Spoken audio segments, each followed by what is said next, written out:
Muy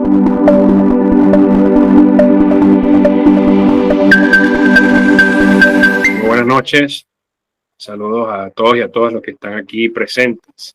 Bueno, por acá he recibido esta cordial invitación de Estudiantes Universales a hablar un poco, a comentar un poco acerca de lo que es la empatía, ¿no?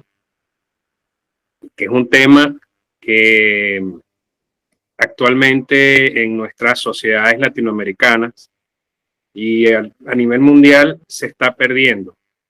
Y sin embargo es algo que es natural en el ser humano, que Hashem colocó en el corazón de cada uno de los seres humanos. Estuve revisando por allí que la palabra empatía en hebreo se escribe igual, ¿ok? Porque es una palabra más bien de origen griego. Sin embargo, el hebreo obviamente no carece de estos conceptos, sino que sí los tiene, solo que explicado de una manera dentro de la cosmovisión judía, dentro de lo que es la Torá, ¿okay? Y yo pienso que el punto más importante de la empatía está cuando se habla de el amor al prójimo, ¿ok? El amor al prójimo. Ve'ahavta lereaja kamoja está dicho en Devarim 6.3, Deuteronomio 6.3, donde el amor no es como nos lo pintan acá en Occidente, que es un sentimiento tal y qué sé yo. Sí, puede ser un sentimiento, pero dentro de lo que está puntualmente en la Torá, es como un mandamiento, ¿ok? Es decir, hay que amar al prójimo como una obligación. O sea, no es que de repente yo amo al prójimo un día, otro día no, o una semana sí, una semana no. ¿Y quién es el prójimo? También esa es otra gran pregunta que nos podemos hacer. Y aquí yo voy a traer una enseñanza que aprendí hace unos años atrás, creo que hace 2, 3 años atrás, con el Rebbe de Toiras Gesed, Abraham Goldstein de Satmar. Es un jasídico de Satmar. Este rabino nos explicaba, y yo le pregunté, rabino, ¿qué es el amor? ¿Quién es nuestro prójimo? Y él nos dijo, mira, el prójimo principalmente para cada persona es su pareja. Bueno, esto desde el punto de vista de los matrimonios, ¿no? De los que están casados. Entonces, el primer prójimo, dice él, el primer prójimo es tu pareja. Seas hombre o seas mujer, es tu cónyuge. Ese es el primer grado, lo que llamamos primer grado de afinidad, ¿verdad? Luego vienen también tus hijos. También tenemos que recordar, no obstante, que está dicho en la Torá para toda la humanidad, que el hombre dejará a su padre y a su madre y se unirá a su mujer y los dos serán una sola carne. Entonces, ¿qué quiere decir? Que el ser humano se une a una mujer y ahí están un montón de implicaciones dadas en ese solo mandamiento. ¿Ok? Porque entonces allí vemos las que se llaman las relaciones sexuales permitidas. ¿Ok? Dice, dejará a su padre y a su madre, dicen los sabios, que es la prohibición de lo que se llama el incesto con los padres. ¿Ok? No tocar a los padres para esa cosa, sino buscarse a una mujer, a su mujer, y no a la mujer de otro. Y tiene que ser una mujer, no puede ser una bestia, no puede ser una cosa, no, es una mujer. Y está dicho que Hashem le sacó del costado, como bien nos explican los sabios y puntualizó Jacob Amar Rothstein de Brit Olam. Él habla también del costado, ¿no? La traducción nos la ponen como costilla, pero ahí él dice que hay un machloket allí, una discusión entre sabios, pero que definitivamente es el lado, ¿ok? Y que cuando vemos en Génesis 1:27, Hashem crea a Adán, y Adán traduce es humanidad. Zahar Keba Baraotam, es decir, masculino y femenino, los creó. Y los creó al mismo tiempo a imagen y semejanza de Hashem. ¿Qué quiere decir esto? Que en la raíz de nuestra alma, todos los seres humanos provenimos de una sola alma que en ese momento tenía dos aspectos, masculino y femenino, y algunos sabios explican que era como un siamés, ¿okay? Que era como un andrógino. De hecho, por acá tengo de Rav Yitzhak Ginsburg de Gal Einai, dice, quienes buscan consorte deben buscar simplemente una sensación general. Esto es del libro El misterio del matrimonio. Deben buscar simplemente una sensación general de afinidad mutua y atracción junto con ideales y objetivos de vida compartidos. Cuando discuten acerca del futuro común y se proyectan construyendo, o cuando hablan de sus ideales y objetivos comunes en la vida,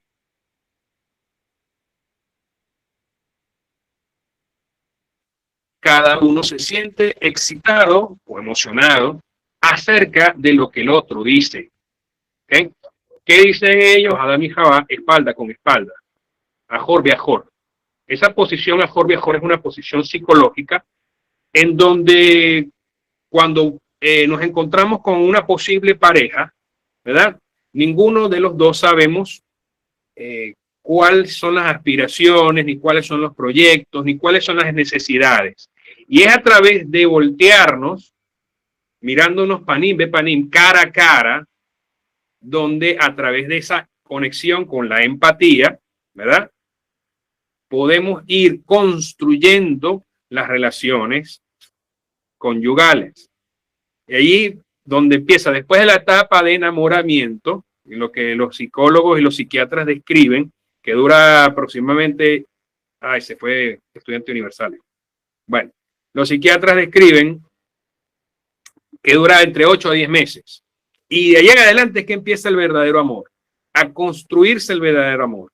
Y entonces es allí donde se nos pone lo que nosotros decimos allí, ahí es que vamos a ver lo que es amor al prójimo. Y el primer prójimo, ok.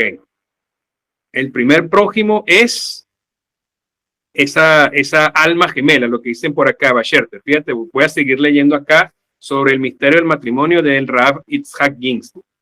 Dice, unidad en su pasado, presente y futuro es lo que define a una pareja verdaderamente predestinada, es decir, un Basher, lo que podemos traducir como un alma gemela, ¿no? Comparten una raíz espiritual común, entre paréntesis pasado, objetivos comunes, entre paréntesis futuro, y siempre, entre paréntesis presente, recuerdan su origen común mientras se encaminan hacia su meta común. ¿Qué quiere decir? Esto de esta raíz espiritual común es lo que dice Génesis 1:27. Masculino y femenino fueron creados juntos. Esa es la raíz de toda la raza humana. O mejor dicho, de toda el alma de la raza humana. Es decir, éramos una sola alma, ¿ok? Que al principio se separa del costado. Hashem dice, y saca a Javá. Porque esa otra Javá, y esta es la segunda Javá, ¿no? La Javá Sheniá, que llaman. Porque la primera Javá, lo que más o menos hemos leído es, digamos, el alma gemela negativa de Adán, que era una mujer demasiado complicada, era una mujer conflictiva, que quería todo el tiempo estar peleando, no estaba a gusto, y esa Javá pues decidió irse. No sé, o sea, ella interpretó esa misma, no la quise nombrar, L-I-L-I-T, por la hora, ¿no? Yo me cuido mucho esto porque yo sigo las enseñanzas de muchos sabios cabalistas que a ciertas horas hay que cuidarse de hablar ciertas cosas. En la mañana sí se podría, pero a esta hora no. Bueno, por cierto, feliz séptimo día para todos. Esa que mencionó ahorita el compañero Juan Manuel, creo que fue que se llama. Bueno, esa es la primera Javá, la Javá Rishonal. Ella es lo que podríamos entender hoy en día como el prototipo de esa mujer conflictiva, de esa mujer que quiere, digamos, pisotear al hombre, que no quiere a los hijos. O sea, es una mujer bastante psicológicamente delicada en su estabilidad. Y bueno, ella se fue. Y cuando Hashem decide crearle por eso es que él la saca del costado, ¿ok? La otra no, la otra fue creada al mismo tiempo igual que él. Por eso es que es una mujer arribista, ¿no? Altiva, insolente. Mientras que esta es una mujer más dulce, una mujer empática. Y es lo que él dice, ahora esta sí. Zot Hapaam, se lee en hebreo, es decir, esta ahora sí, esta vez sí. Y dicen los sabios como Rashi, como Ibn Ezra, ¿qué es lo que significa ese Zot Hapam que hablan allí cuando mandan? Ahora esta vez sí.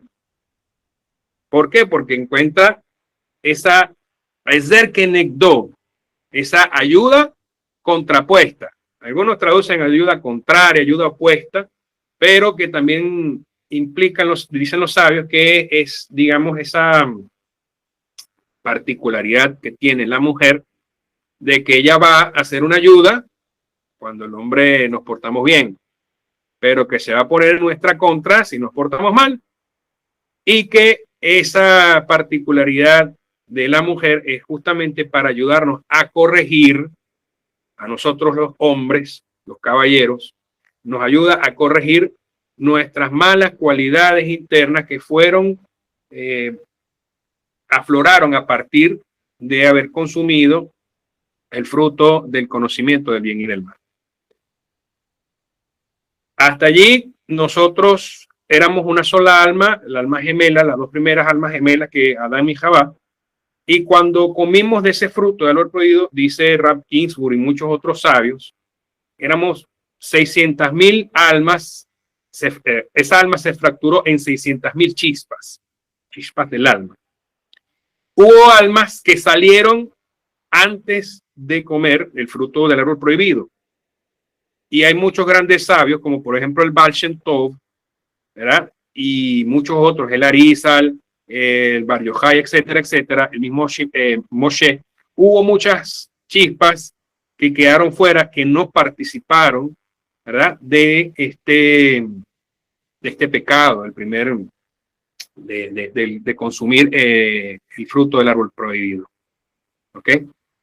Y otras, las que nos quedamos dentro, digo yo nos quedamos porque yo creo que obviamente siendo un Ben Noah, no creo que me haya podido salir de allí.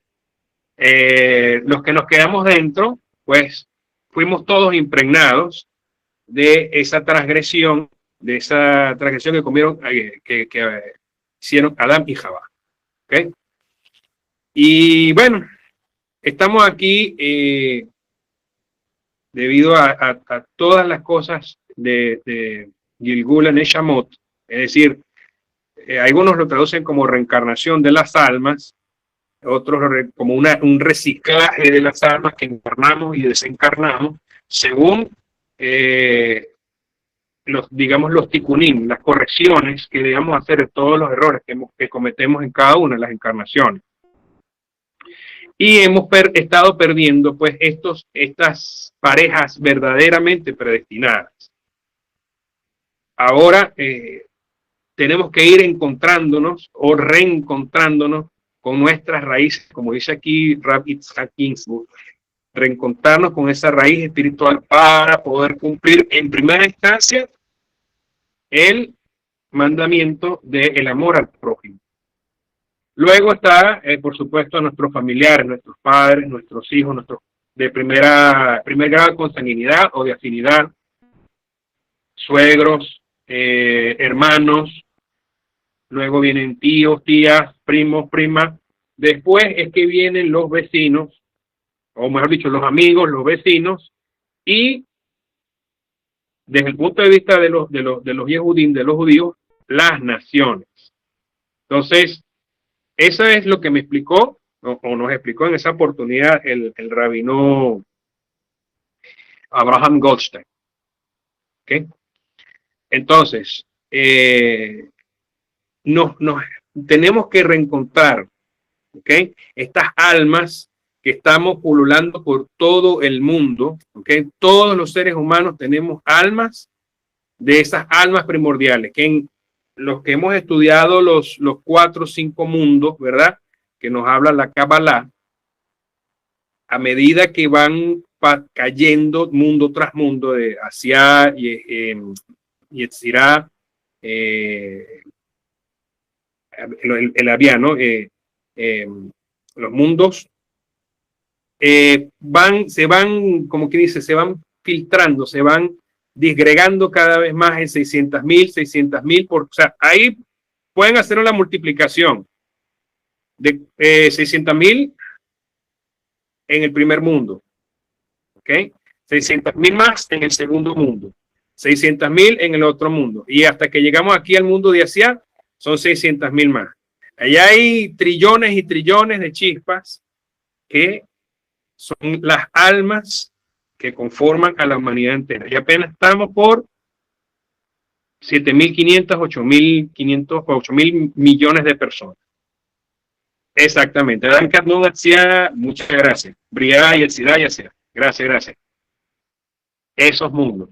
Entonces, imagínate tú, éramos Adam Kadmon, el alma primordial de Adán, que fue dividida primero en dos, porque dice que Adán estaba solo.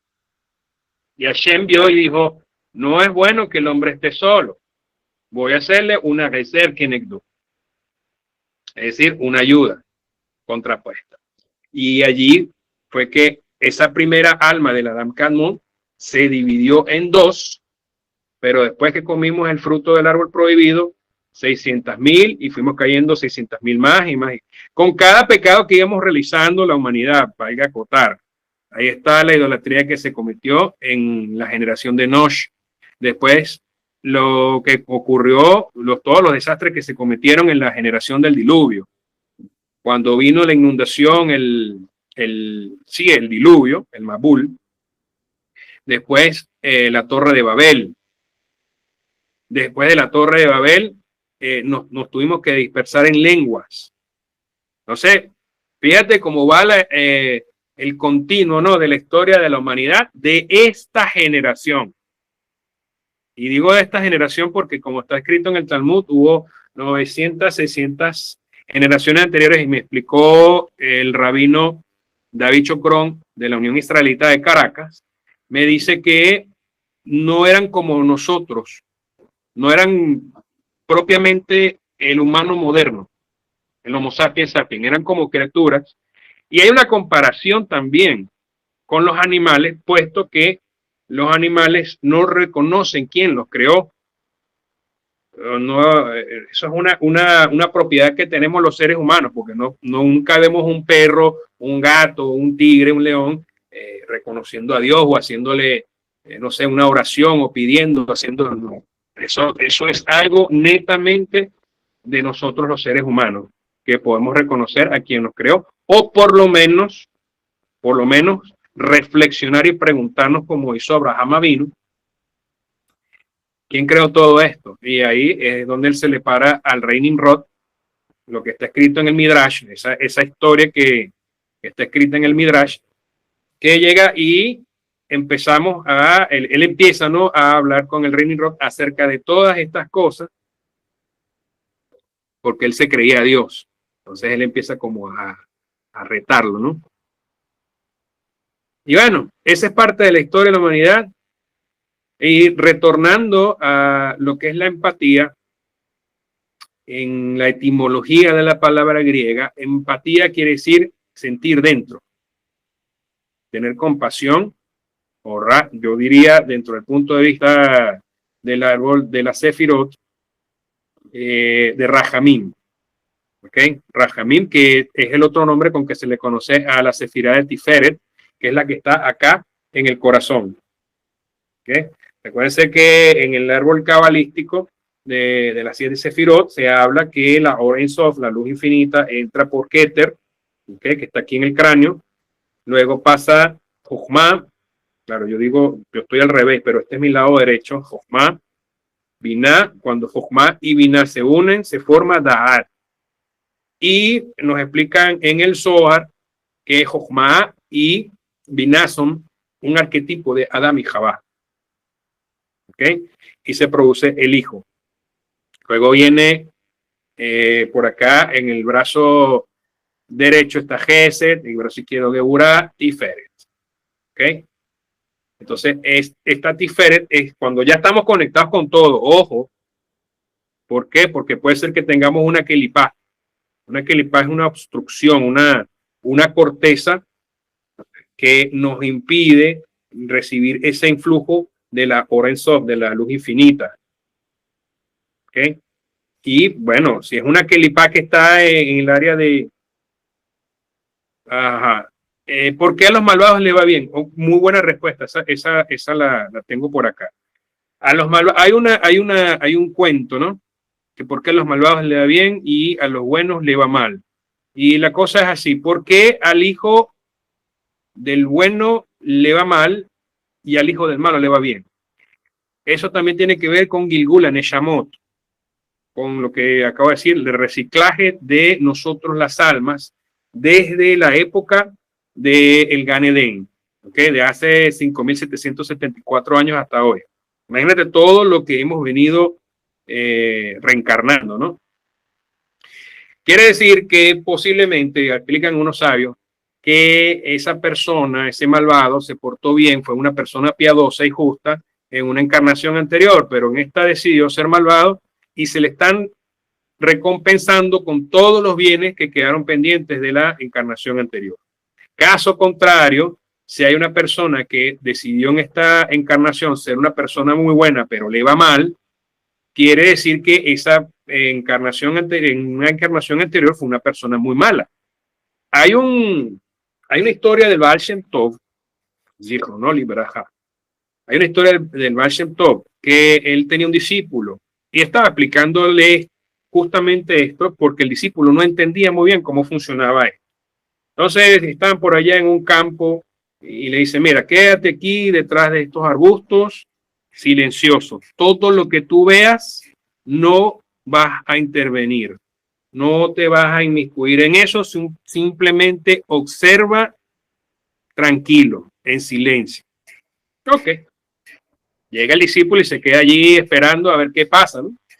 En eso ve que al frente, por allá en un árbol, llega un hombre muy rico y baja de su caballo, se sienta bajo un árbol a descansar y tal, y todo, qué bien, y qué sé yo. Y en eso pasa otro hombre y lo asalta, le quita tenía una bolsa de dinero, ahí le quita la bolsa de dinero y se va. Entonces, claro, el discípulo del Baal Shem Tov ve todo esto, él tuvo ganas de actuar por mérito de la justicia, pero se recordó de las palabras de su maestro de, no, tienes que quedarte quieto, pase lo que pase. No te puedes meter en eso, no puedes involucrarte en ese robo.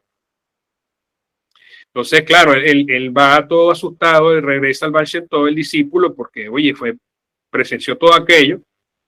Y el Baal Shem Tov le dice, mira, lo que pasa es que ese rico le debía en la encarnación anterior, le debía ese dinero a ese hombre.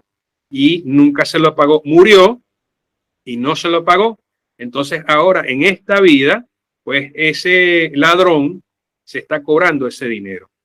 Ese es un ejemplo. Hay otro ejemplo también de un hombre que se casa con una mujer y bueno, una fiesta, 7 días, banquete, etcétera. Era un hombre que tenía también problemas por encontrar pareja, hasta que, como quien dice, consiguió a su basher, consiguió su alma gemela, de la mujer adecuada.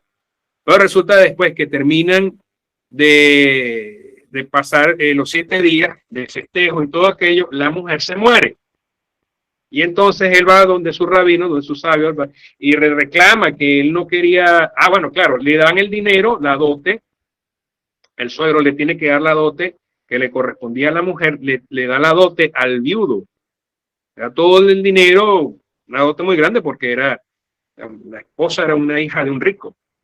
Entonces él va, bueno, amargado, entristecido, deprimido, va hacia el rabino y le dice, mira, yo no quería dinero, yo lo que quería era una esposa para casarme. Y el rabino le contesta, Lo que pasa es que esa muchacha, esa mujer con la que tú te casaste, en tu encarnación anterior fue tu socia, que ustedes estaban en un negocio en conjunto, pero resulta que ella te robó justamente esa misma, el equivalente a esa misma cantidad de dinero que tu suegro te está dando de dote hoy en día. Entonces, fíjate las cosas que pasan en respuesta a esa pregunta de por qué a los buenos les va mal o a los malvados les va bien. Hay malvados que les va bien y hay buenos que les va mal, pero también hay buenos que les va bien y hay malvados que les va mal. ¿Ok? Muchas veces también el dinero puede convertirse en algo de bendición, como para otras personas el dinero puede ser totalmente lo contrario. Hay muchas personas que tienen mucho dinero y les llega dinero de una manera impresionantemente inesperada, pero les llega dinero. ¿Ok? Y así como le llegan dinero, también le llegan los problemas. Entonces, allí también es cuestión, dicen los sabios cabalistas, que es cuestiones de ticunín, de esas correcciones. Entonces, retornando al tema de la palabra empatía. Empatía quiere decir sentir dentro lo que otro siente. Está la palabra simpatía, que la sabemos, a alguien nos parece simpático.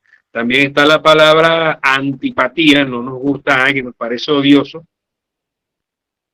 Lo malo que nos pasa a nosotros, sí, muchas veces puede ser, tenemos que revisar bien, ojo, tenemos que revisar muy bien si lo que nos pasa es en esta encarnación o en otra encarnación.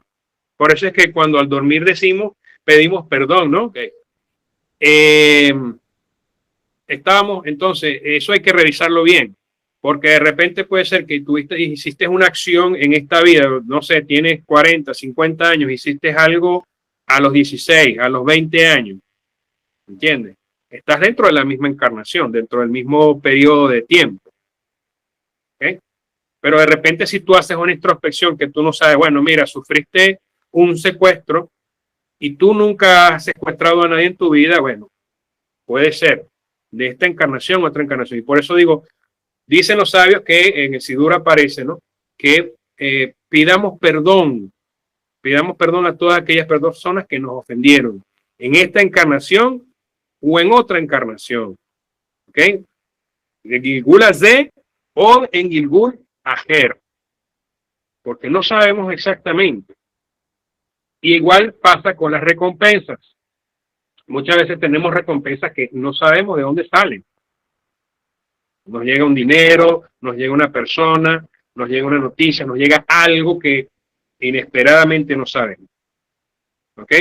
Entonces, es bastante complejo. Es bastante complejo. No, sí, vamos a aceptar la pregunta de quien levantó la mano. Vamos a hacerlo un poquito interactivo. Juan.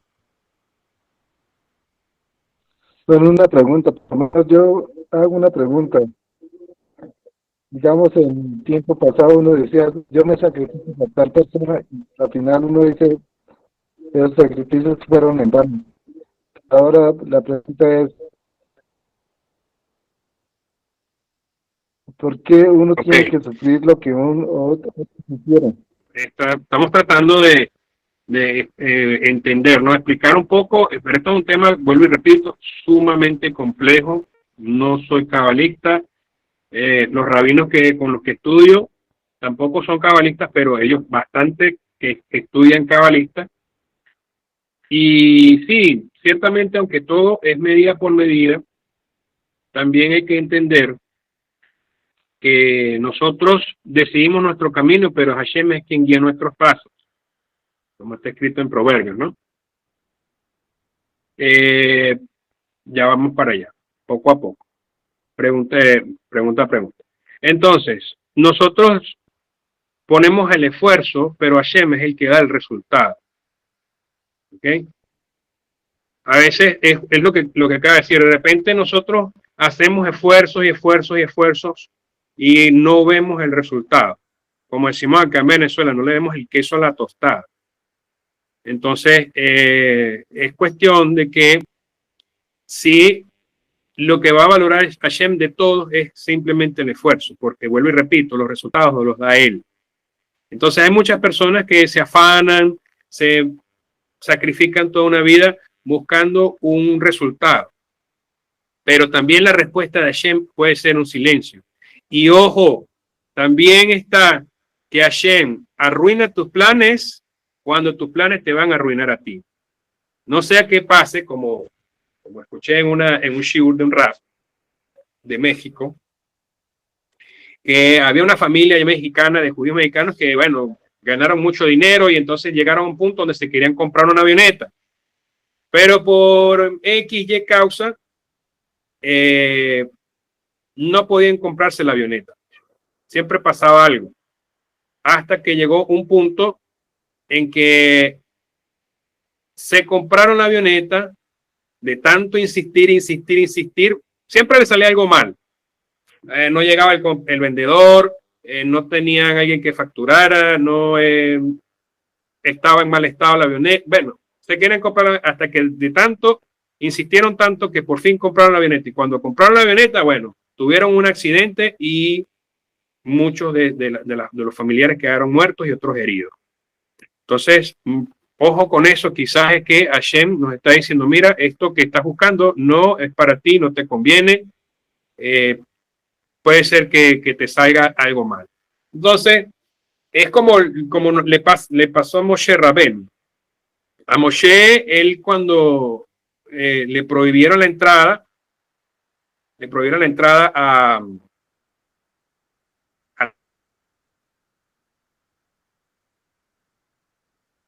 la tierra de Israel, claro, él por la cuestión de la roca, que había que hablarle y él le pegó, entonces Hashem le dijo, no vas a entrar a la tierra de Ganem, de Israel, no vas a entrar a la tierra de Israel, y se lo prohibió, y él rezó 500,000 veces, 500 veces, creo que 600 veces rezó, y aun sí, sus rezos fueron escuchados, todos los rezos son escuchados, todos, y ningún rezo se pierde, ninguna plegaria se pierde. Solo que Hashem te dice, mira, lo que estás pidiendo ahorita no te lo voy a dar, porque ahorita no te conviene. Y no sabemos ni cómo, ni dónde, ni cuándo, ni con quién Hashem nos va a dar lo que a nosotros le estamos pidiendo. ¿Ok?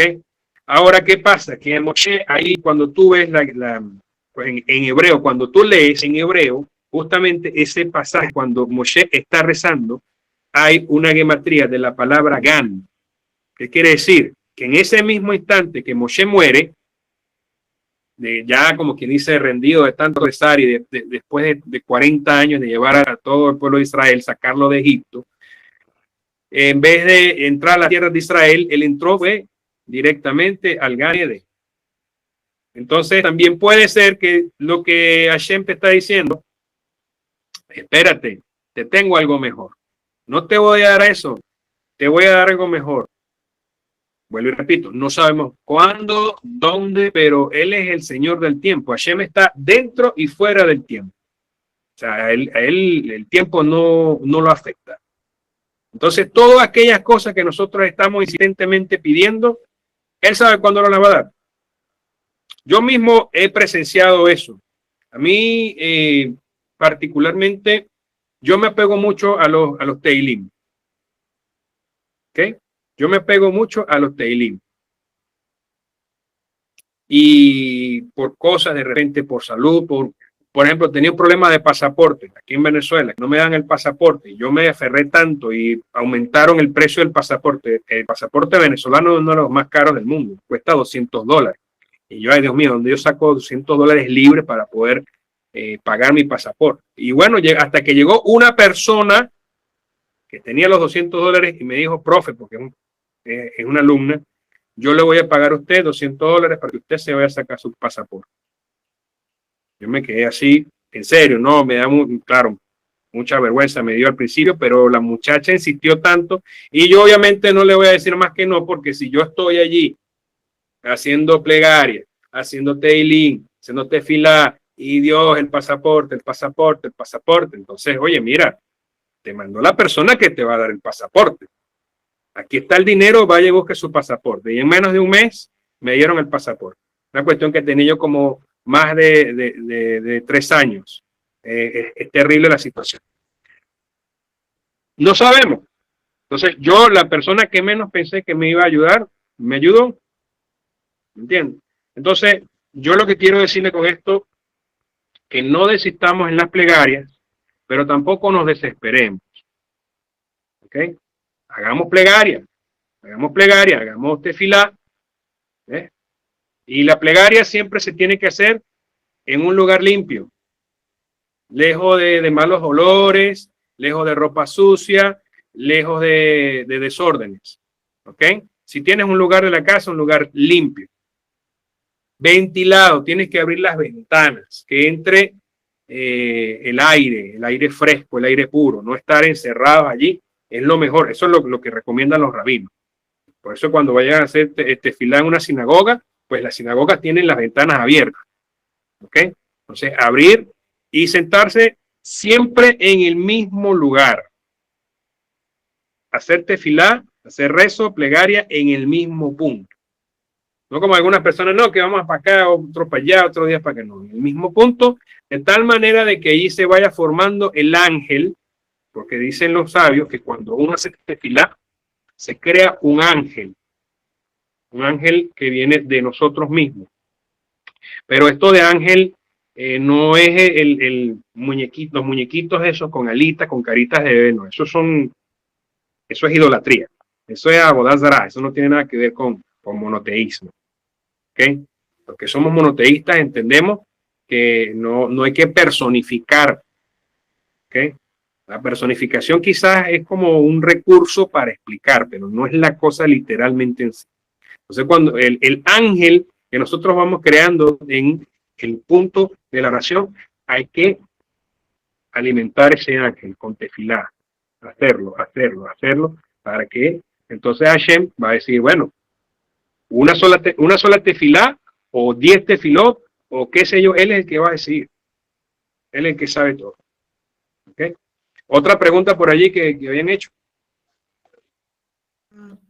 Con respecto a lo que habló al comienzo de Adán y Jabá y demás, no me queda claro este primer personaje, esta primera esposa que tuvo Adán. Esa primera esposa fue cuando él fue puesto acá en el Edén o fue en la otra dimensión, cuando era un alma. Sí, muy buena pregunta.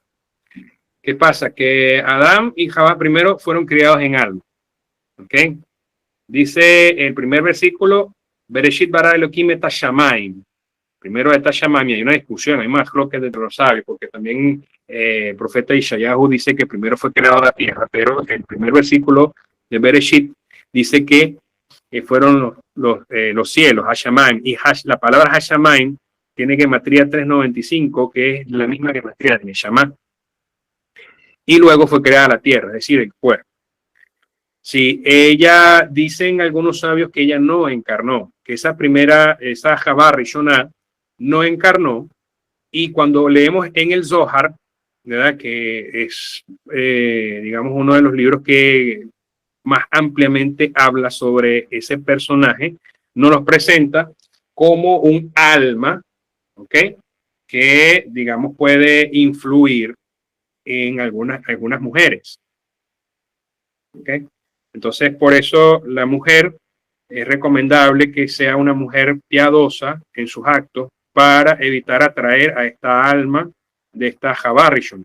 Entonces, por eso es que hoy en día vemos tantas muchachas, mujeres, jóvenes, etcétera, que no quieren tener hijos, que abortan, que andan seduciendo, andan prostituidas. De hecho, ella es llamada en el Zohar la madre de la prostitución. ¿Sí? Porque es un personaje bastante, por decirlo así, de alguna manera, dentro del Bereshit, es un personaje bastante negativo, como nos lo explican los sabios, ¿no? Ella no aparece explícitamente. Acuérdate que la Torá tiene 4 niveles, ¿no? 4 niveles de lectura. El primer nivel es el literal. Sí, Pardés. Peshat. Luego viene Remez, que son las implicaciones de eso primero que se está leyendo. ¿Dónde encontramos un ejemplo? Lo que mencioné antes, el Zot HaPa'am. ¿Por qué Adán dice, esta ahora sí? O sea, ya va, pero porque si te están creando una mujer, porque entonces hay dos capítulos. El primer capítulo te habla de una mujer, pero el segundo capítulo te habla de otra mujer y otra forma de cómo fue creada. Te habla de un Adán creado del polvo de la tierra. Afar min haaretz, ¿no? El polvo de la tierra. Y insufla luego a Shem por la nariz el Nishmat Hayim, que se traduce como el aliento de vida o el soplo de vida. ¿Ya? Entonces, esa Javá Rishonah se tiene como que no está encarnada. Y le dicen la madre de los Lilim.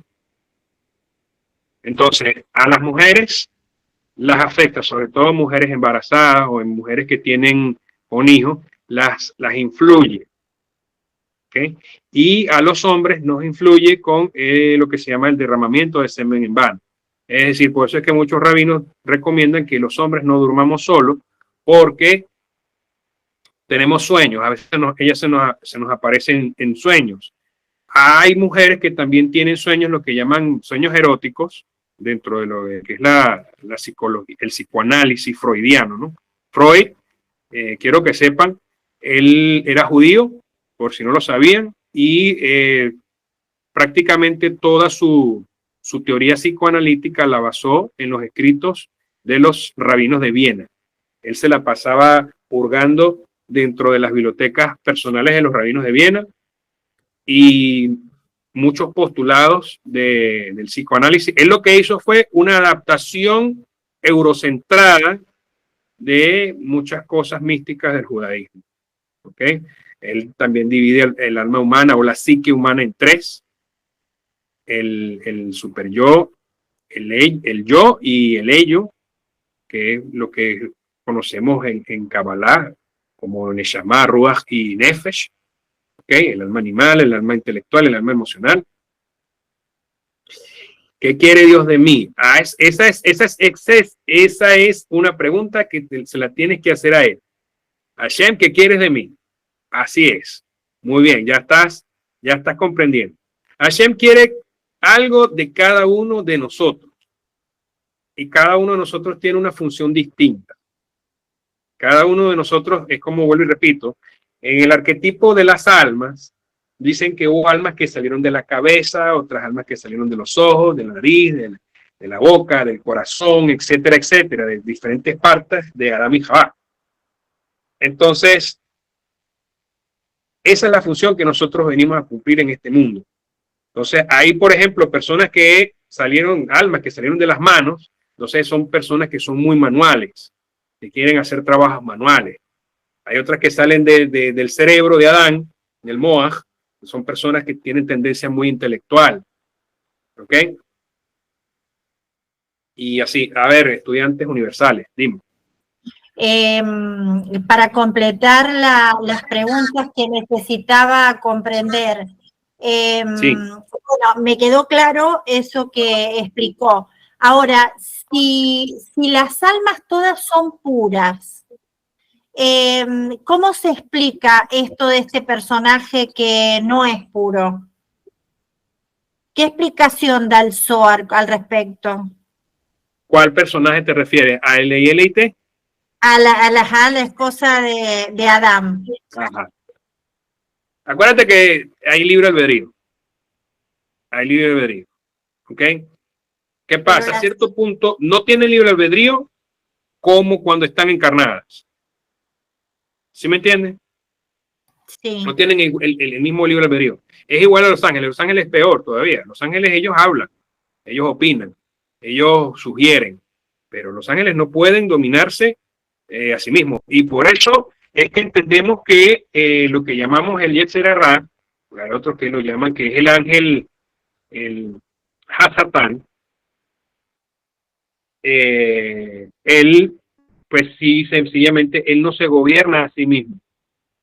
¿Okay? Eso es una de las partes de las mentiras de la idolatría grecorromana, de aquí de Occidente, que nos han dicho que Hasatán se rebeló y fue y se trajo a medio cielo y cayó y entonces resulta que Dios mandó al hijo a que, entonces es un Dios que mata al hijo en vez de matar al enemigo del hijo para salvar a la humanidad. Pues entonces no hizo ni uno ni lo otro. La humanidad seguimos aquí, el hijo se murió, el enemigo está vivo y coleando y toda aquella locura que nos inventan aquí en Occidente, ¿no?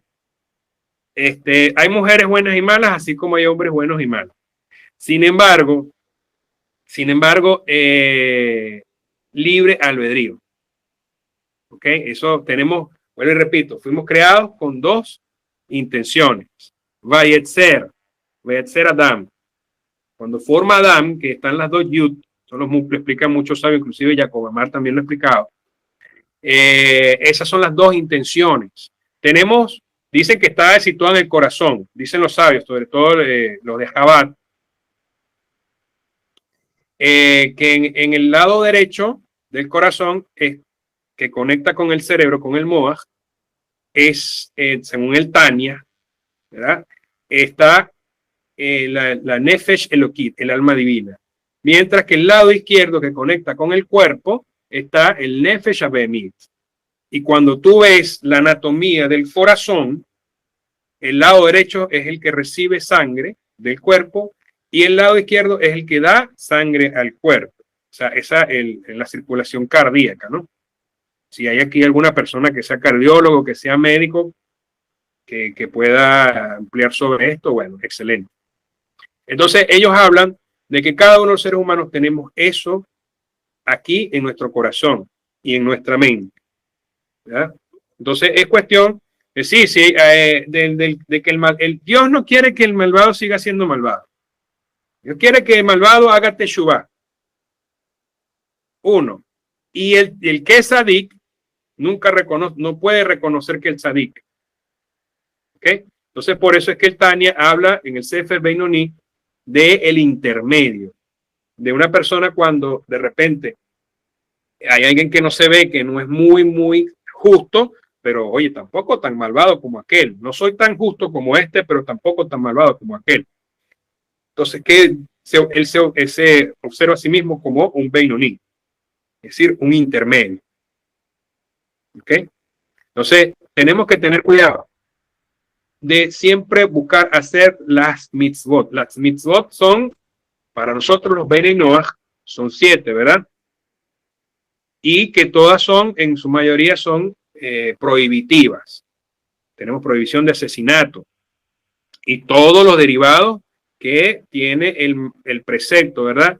De no asesinar con la lengua, no asesinar con los ojos, no ver lo que nos conviene, ¿ok? Por ejemplo, los caballeros, no estar mirando mujeres si no estás casado. O sea, si estás casado no están viendo mujeres que... O sea, bueno, estás buscando tu bacherte, estás buscando todas las más gemelas. Ah, bueno. Ahí sí, y que siempre y cuando sean solteras. Pero si una mujer casada está prohibida.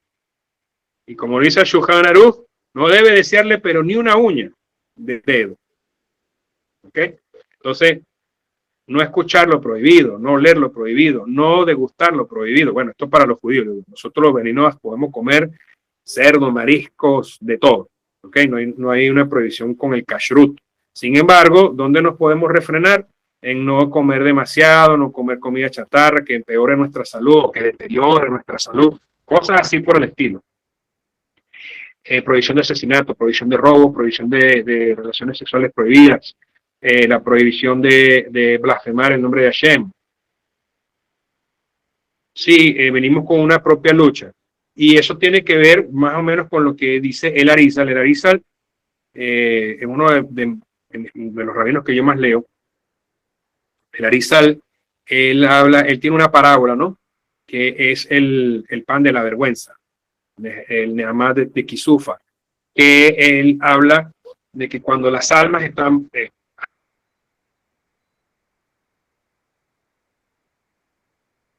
Hashem nos creó, nosotros estábamos en un ambiente, por decirlo así de alguna manera, tan perfecto, todo era perfecto, no había nada, sufrimientos, muertes, enfermedades, absolutamente nada.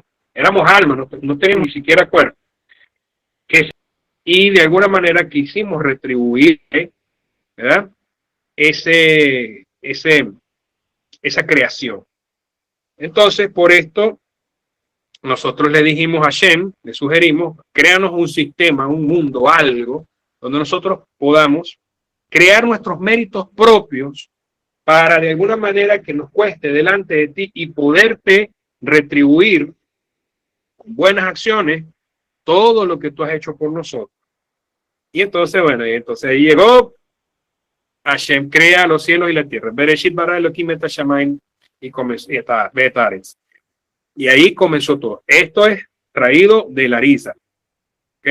No me lo invento yo, esto es de Larizal, que él habla de Nehamar Safá, del pan de la vergüenza. No quisimos comernos el pan de la vergüenza. Entonces nosotros las almas bajamos acá con todos estos desafíos, con todos estos challenges, todas estas pruebas que nos ponen, que, ay, mira, nos cuesta tal cosa, me cuesta el amor al prójimo, ¿ok? Pero cuando tú ves también que internamente trae el Bala Sulam, que Beapta le reaja camoja, dentro de la palabra le reaja está también la palabra ra, que quiere decir el Yetzer Hara, la mala inclinación, el mal instinto de todos los seres humanos. Entonces también ese mal instinto, esa mala inclinación tenemos que amarla, comprenderla. Primero comprenderla, tener empatía con nosotros mismos, tener amor a nosotros mismos, comprendernos que no somos perfectos, exactamente. No somos perfectos, pero no que somos perfectos porque, no somos perfectos exactamente porque nos tenemos que ganar el pan. Ese pan de la vergüenza. Entonces por eso es que Hashem luego dice, sobre todo al varón, te ganarás el pan con el sudor de tu frente. No quisiste el Edén. Está bien. Exactamente, para ganar todos los que crecimos, no comer el pan de la vergüenza. Por eso es que venimos. Y entonces todos estos desafíos, todas estas cosas tenemos que comprender. Y por eso es que dicen los sabios que debemos repetir que no entendemos nada, pero todo es para bien. Ani lo me vin klum, rakma min shakol la toba. Yo no entiendo nada, pero todo es para bien. Puede ser que no entienda hoy nada, mañana, un año.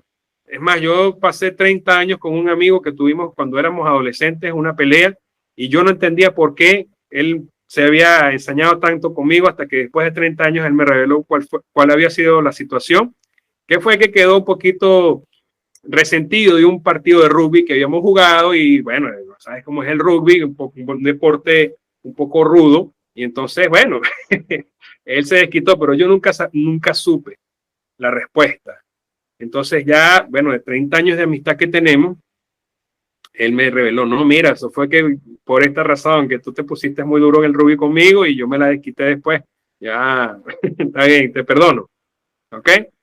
Pero entonces, fíjate, a veces pasamos años sin recibir respuesta, pero quizás la respuesta, fíjate la pregunta que acaba de decir Juan, ¿qué quiere Dios de mí? ¡Wow! Eso fue una tremenda pregunta, Juan. Esa es la pregunta que podemos hacernos cada mañana. Después que hacemos un Modeani Lefaneh Hashem Melech Bekayam, agradezcote yo delante de ti, revivo, justo y fiel, que has regresado en mí mi alma con compasión. Después de recitar esa primera plegaria, nos podemos poner a pensar, ¿qué quiere Hashem hoy de mí? ¿Qué tengo que hacer? Entonces, la respuesta es, hazte esa pregunta. Así como la oportunidad de hacer una buena obra, justamente la buena obra en sí misma, la recompensa es esa buena obra en sí misma que pudiste ayudar a alguien. Asimismo, muchas respuestas son preguntas que tú tienes que hacer tú mismo. ¿Qué quiere Hashem de mí? Porque es un pacto perpetuo que tiene toda la humanidad desde Adán, que comenzó con Adán, se reformuló con, digamos, o no se reformuló, sino que se reactivó, se recordó con Noah, ¿ok? Y ahí es que vienen los preceptos de Noah, después cuando todo lo que tiene que hacer con el pacto del arco iris.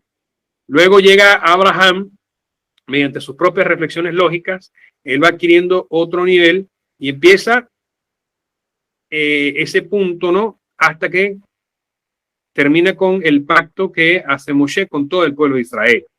Y hay que decir, es justo decir que Noah es un Gilgul de Adán, ¿ok? Donde él ya tiene sus 3 hijos. Fíjate que Adán pierde un hijo por asesinato. El primer asesinato que nos cuenta la Torá es que el que comete Caín contra Heber y pierde un hijo. Luego viene Shet. Dicen los sabios en el Zohar y en otros Midrashim que a causa de eso él dura con una depresión de 130 años y se mete en un río, ¿ok? Hasta ponerse todo arrugadito la cara de tanto llorar Adán por la pérdida de su hijo, y llegaba Elite, la primera Javá, lo llegaba a seducir, ¿ok? Durante esos 130 años, y entonces dice, es cuando dice la Torá que Adán y Javá tuvieron muchos hijos e hijas. ¿Quiénes son estos hijos e hijas? ¿Ok? Entonces a Adán lo visitó esta mujer y a Javá la serpiente. ¿Ok? Entonces quiere decir que el hombre tiene lilim. ¿Qué son los lilim? Los lilim son seres espirituales o hijos de cada ser humano con esta Javá Rishoná. Entonces por eso es que el hombre tiene que evitar derramar semen en vano, en lo posible. Evitar derramar semen en vano. Y por esa razón también es que los Yehudim se circuncidan el miembro. Fíjate que la señal del pacto judía que Abraham hace no es en la oreja, no es en la nariz, no es un corte de cabello, sino que hace una circuncisión en el miembro. Dice, Hashem le dice, circuncídate tú y todos los varones de tu casa. ¿Ok? Entonces, ¿por qué? Porque es un pacto, o sea, es una señal, la señal del pacto, el Brit Milá, para recordar, Adán nació sin prepucio. Dicen los sabios que Adán nació sin prepucio. Y es una condición que muchos médicos ya lo han notado. No es algo común. Pero Noah también nació sin prepucio. Shet también nació sin prepucio. Noah, su hijo Shem, Eber también nacieron sin prepucio. Abraham tuvo que cortárselo. La circuncisión, el Brit Milá, el pacto de la palabra. Y por eso es que también se habla, en el caso de que la mujer ya no puede tener hijos, aplica eso para el hombre. La mujer cuando ya no puede tener hijos, debe ser una vasija para su esposo, para su cónyuge. ¿Ok? Parte de lo que explica la analogía del Zohar, él dice que el hombre es como una botella de vino y la mujer la copa. ¿Ok? Y así como Abraham Avinu, acuérdate que Sara tenía dice el Talmud, dice la Torá escrita, dice que Sara no podía tener hijos, que era estéril, pero dice el Talmud que Sara no tenía útero. Y en la medicina eso es un síndrome que se llama el síndrome de Rokitansky, donde hay niñas que nacen sin útero. Y Sara no tenía útero, por eso es que ella era estéril. Pero entonces ellos tenían las relaciones que ellos tenían, esas almas que entraban, porque dice que cuando uno está en el acto marital, en el acto conyugal, las almas entran por la Or Ein Sof, por Keter, y van bajando, porque claro, cada hombre que va a concebir un hijo piensa primero, ¿ok? Dentro de lo lógico, ¿no? Uno dice, voy a concebir un hijo, voy a estar con mi cónyuge para concebir un hijo. Y ese pensamiento se distribuye hasta llegar al canal del Zibug, es decir, cuando él tiene, digamos, ¿cómo se traduciría Zibug en español? El contacto, la conexión con su mujer. Y siempre se tienen hijos no encarnados o encarnados. ¿Ok? Entonces, es allí cuando dicen que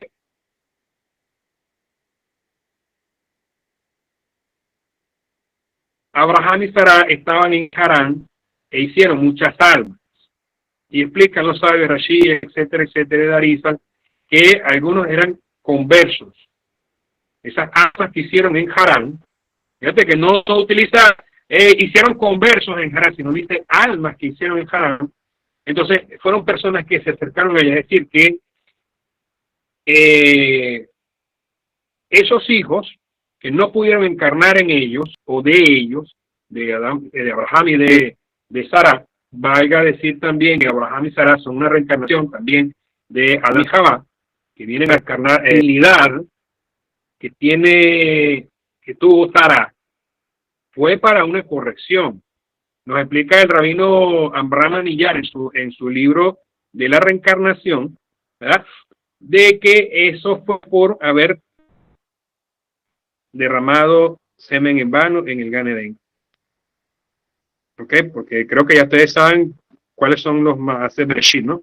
Que fue lo que realmente ocurrió en Gan Edén, que no es una manzanita que llegaron y tal, y mordieron, y no. Esos son cuentos para niños que inventaron los cristianos. Creo que fue Agustín de Hipona. Mela, sale por ahí una relación con las palabras mela, que quiere decir manzana, male, y él traspuso las palabras, que de ahí que el mal no, pero eso no tiene nada que ver. En latín, ajá, la manzana, no fue ninguna manzana. El fruto del árbol prohibido, el árbol prohibido es el cuerpo del ser humano, como está dicho en Deuteronomio. Adán es el árbol del campo. ¿Ok? Entonces, Sara vino a su esterilidad, reparó, con eso reparó lo que... ok. Ya me están, ya, por control master, el tiempo. Sí, estos son historias largas. Estos son historias largas. Y bueno, otra cosa que quiero decir también, que hay almas, compartimos las almas. ¿Por qué? Rápidamente digo, Abraham, Isaac y Jacob, los tres eran almas de Adán. O sea, Adán reencarnó en tres personas simultáneamente. Sara, Rivka, Rachel y Lea también eran tres encarnaciones de Jabá. Cada uno de nosotros va a corregir individualmente un aspecto de encarnaciones anteriores. Así que esto es un tema súper complejo. No complicado. Complicado es una cosa, complejo es otra. ¿Ok? Bueno, espero haber respondido las preguntas. Si tienen otras más por allí. Quisiera dejarle una cita aquí del libro de Misterio del Matrimonio acerca de esto que dice Rabbi Isaac Ginsburg. Dice, como regla general, la experiencia de amor de la pareja crece y se desarrolla, okay, no es algo instantáneo, a medida que ambos nutren ese amor en el transcurso de su vida conjunta. Sin embargo, cada regla tiene sus excepciones y podemos encontrar ejemplos en la Torá de esa intensa experiencia conocida como amor a primera vista. Lo dejo entonces con esa reflexión. Muchísimas gracias. Bueno, muchísimas gracias también a ustedes por la oportunidad.